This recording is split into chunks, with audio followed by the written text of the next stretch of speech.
1 2 3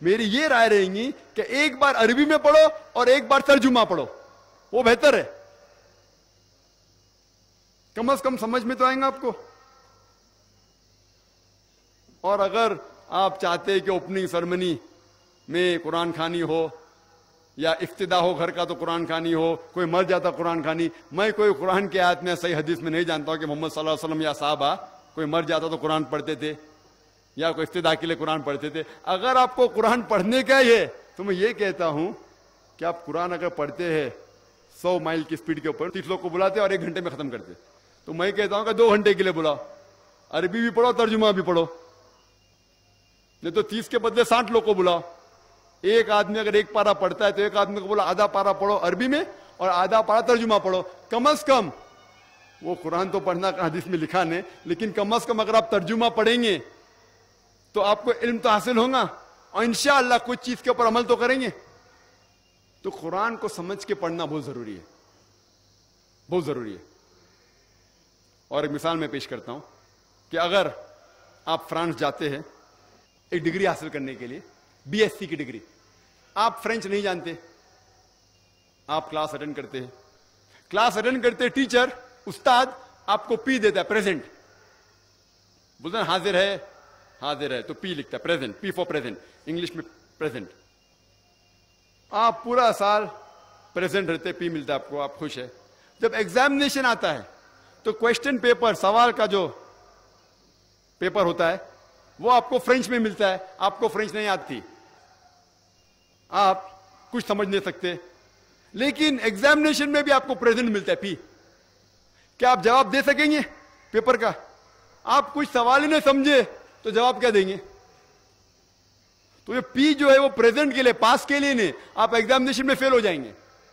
تو آپ صرف قرآن شریف عربی سے پڑھیں گے, آپ کو پی ملے گا, لیکن وہ پی پاس کے لیے نہیں ہے, پریزنٹ کے لیے, موجود, حاضر. ہمیں غلط فہمی ہے کہ ہم پڑھیں گے تو ہم جنت میں جائیں گے. صرف پڑھنا کافی نہیں ہے, پڑھ کے سمجھو اور قرآن مجید پہ عمل کرو تو انشاءاللہ آپ جنت میں جائیں گے. ہم کیا کرتے, الحمدللہ قرآن مجید کو عزت دیتے, اور اکثر ہم لوگ کیا کرتے, اتنی عزت دیتے کہ اس کا مقصد ہی فوت ہو جاتا ہے. ہم قرآن مجید کو ایک دم اوپر کے شیلف پہ, الماری کے سب سے اونچی جگہ پہ رکھتے ہیں, اتنا اونچا رکھتے ہیں کہ اگر پڑھنے کی چاہت ہو تو چڑھنا نکالنا 10 بار سوچیں گے, اور اس کے اوپر دھول آتی ہے, دھول لگی ہوتی ہے. جو کتاب ہم روز استعمال کرنا چاہتے وہ کتاب ایسے ہائٹ پہ رکھنا چاہیے, ایسے جگہ پہ رکھنا چاہیے جو آسانی سے نکالی جا سکتی.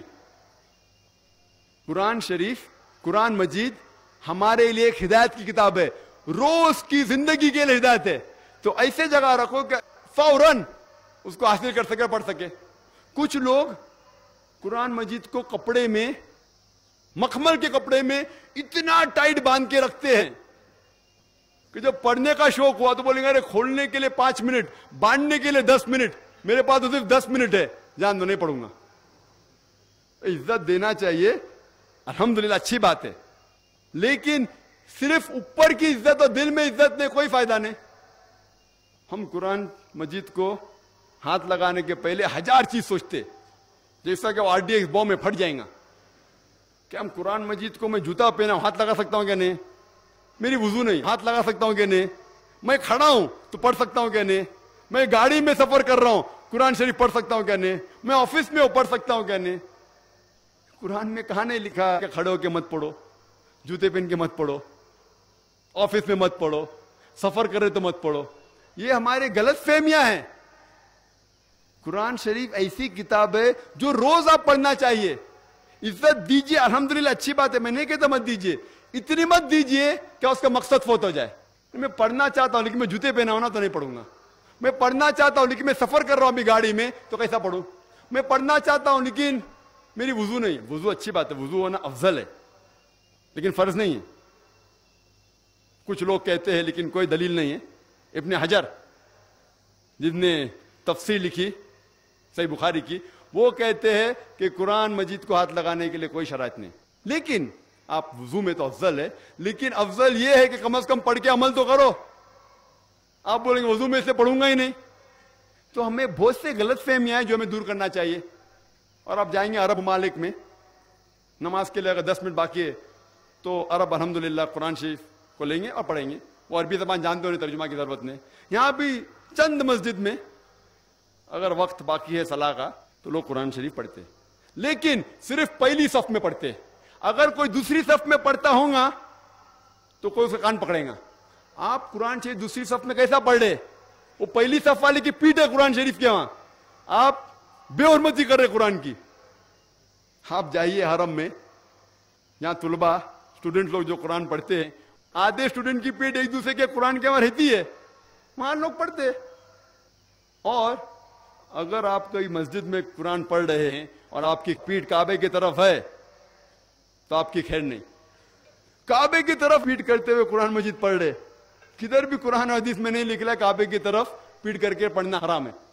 آپ جائیں گے حرم میں تو جو لوگ پڑھتے ہیں, استاد کعبے کو فیس کرتا ہے, کعبے کی طرف منہ ہے, اور سب طلباء کی پیٹ کعبے کی طرف ہے. کدھر لکھا ہوا ہے؟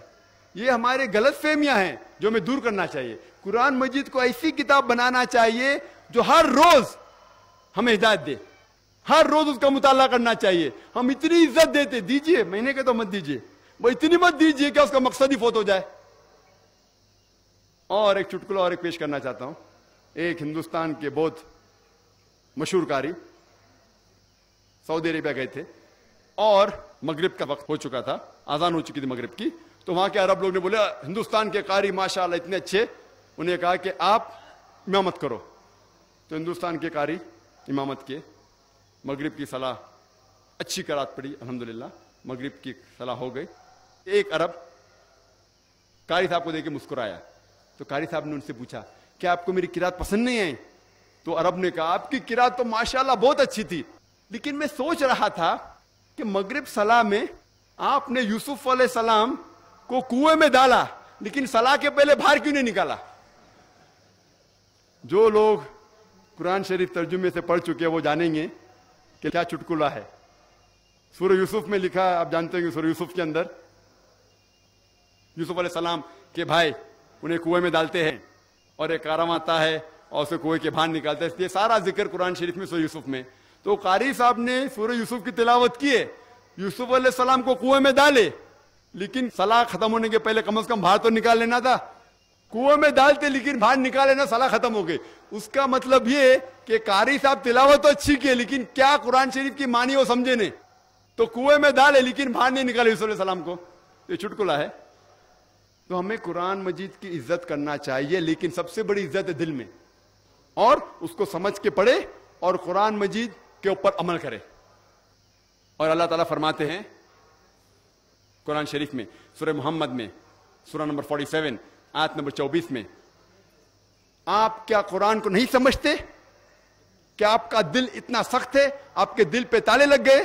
اللہ تعالیٰ فرماتے ہیں کہ آپ قرآن کو نہیں سمجھتے, آپ کے دل پہ کیا تالے لگ گئے؟ اللہ تعالیٰ فرماتے ہیں سورہ بقرہ میں سورہ نمبر 2 آیت نمبر 159 میں کہ اللہ سبحانہ و تعالیٰ جب اپنی آیتیں نازل کرتے ہیں اور عام کرتے ہیں, اور آپ اگر ان آیتوں کو لوگوں سے چھپاتے ہیں تو اللہ تعالیٰ کی لعنت ہے. اللہ تعالیٰ فرماتے ہیں سورہ فرقان میں سورہ نمبر 25 آیت نمبر 30 میں محمد صلی اللہ علیہ وسلم فرماتے ہیں اللہ تعالیٰ سے کہ یا اللہ یہ میری امہ ہے جس نے قرآن کے ساتھ کھلواڑ کیا. محمد صلی اللہ علیہ وسلم شہادت دیتے ہیں کہ یہ میری امہ ہے جو قرآن شریف کے ساتھ کھلواڑ کیے. تو ہمارا فرض ہے کہ ہم قرآن مجید کو پڑھیں اور سمجھیں. اور قرآن مجید پڑھنے کے 2 طریقے ہوتے ہیں, ایک تذکر قرآن, ایک تدبر قرآن. تذکر قرآن مینس قرآن شریف کو پڑھنا اوپری طریقے سے, اور تدبر قرآن مینس قرآن مجید کے معنی کو گہرائی سے اور تدبر کرنا. اور ہمارا فرض ہے کہ ہم قرآن شریف کو پڑھیں. ہر مسلمان کے گھر میں قرآن مجید کا ترجمہ ہونا چاہیے. اگر آپ عربی زبان نہیں جانتے, سب سے بہترین کتاب جو آپ کس کو گفٹ دے سکے, تحفہ دے سکے, وہ ہے قرآن مجید. اگر آپ کسی گھر پہ جاتے نکاح کے اوپر یا کئی بھی فنکشن میں, سب سے بہترین کتاب ہے قرآن مجید. آپ اپنے بچے کو سب سے بہترین کتاب دے سکتے, وہ قرآن مجید. اور ہمیں چاہیے کہ ہر روز ہم گھر میں کم از کم 20 یا 25 منٹ گھر والوں کو لے کے قرآن مجید ترجمے سے پڑھے، آپ کی اور آپ کے گھر والوں کی زندگی انشاءاللہ بدل جائیں گی۔ میں تقریر کے آخر میں کہنا چاہتا ہوں کہ اللہ تعالیٰ فرماتے ہیں سورہ لقمان میں سورہ نمبر 31 کہ اگر آپ سارے پیڑ کو قلم میں تبدیل کریں گے، یہ سارے سمندر 7 سمندر بھی لگا دیں گے اور شاہی میں بدلیں گے، تو بھی آپ اللہ تعالیٰ کی تعریف نہیں لکھ سکو گے۔ اللہ تعالیٰ فرماتے سورہ الحشر میں سورہ نمبر 59 آیت نمبر 24 میں، اگر یہ قرآن پہاڑ پہ نازل کیا جاتا تو پہاڑ ریزہ ریزہ ہو جاتا، ٹکڑے ٹکڑے ہو کے گر جاتا۔ اس کے معنی اگر پہاڑ کو ذرا بھی احساس ہوتا اور اللہ تعالیٰ اس قرآن کو پہاڑ کے اوپر نازل کرتا تو پہاڑ اس قرآن کے بوجھ سے ریزہ ریزہ ٹکڑے ٹکڑے ہو جاتا، اور ہم مسلمان کو کوئی فرق نہیں ہو رہا ہے۔ اسی لیے میں کہتا ہوں بھائیوں کہ قرآن کو پڑھیے، سمجھیے اور اس پر عمل کرو۔ میں تقریر کے آخر میں وہ حدیث پیش کرنا چاہتا ہوں جو حضرت عثمان کی حدیث ہے۔ محمد صلی اللہ علیہ وسلم کہا صحیح بخاری میں کتاب نمبر 6 حدیث نمبر 545، جس میں حضرت عثمان رضی اللہ عنہ فرماتے کہ محمد صلی اللہ علیہ وسلم نے کہا خیرکم من تعلم القرآن وعلمہ، سب سے بہترین وہ لوگ ہیں جو قرآن کو سمجھتے ہیں اور لوگوں کو سمجھاتے ہیں۔ وآخر دعوانا الحمدللہ رب العالمین۔ ہم بہت ہی شکر گزار ہیں ڈاکٹر صاحب کے کہ ایک مدلل تقریر کی انہوں نے۔ تو اب اس کے بعد ایک کوسچن آنسر سیشن ہوگا۔ اگرچہ مصروفیات کو دیکھتے ہوئے کوسچن آنسر سیشن رکھنے کی گنجائش نہیں تھی، لیکن میں ڈاکٹر صاحب سے گزارش کروں گا کہ مختصر چند سوالات یہاں پوچھے جائیں گے اور لائیو ہوں گے۔ جو سوال پوچھنے والا ہوگا وہ یہاں پر مائک پر آ جائے گا، اور اگر if there is any non-Muslim brother who wants to ask the question to Dr. Zakir Naik, Dr. Saab prefers to answer the questions of non-Muslims, most probably. If there is any non-Muslim brother who wants to ask any question to Dr. Zakir Naik, please do come and ask the question. Your question will be answered first. اگر کان غیر مسلم سوال چھو یژھان کرن doctor Zakir Naik صٲبس، doctor صٲب دن گۄڈنیتھ تٔمۍ سٕنٛدِ سوالُک جواب۔ گۄڈنیتھٕے سوالس جواب دِنہِ کٲنٛسہِ غٲر مسلم سٕنٛدِس اگر نہٕ کٕہٕنۍ آسہِ تہٕ تیٚلہِ یی کانٛہہ گۄڈنیتھ تہٕ سُہ پرژھِ سوال۔ یِم چھِ پروفیسر منصور احمد بٹ صٲب، یِم پرژھن ڈاکٹر صاحبس سوال اور ڈاکٹر صاحب دن جواب۔ That's our first question has been posed by R.S. Bali.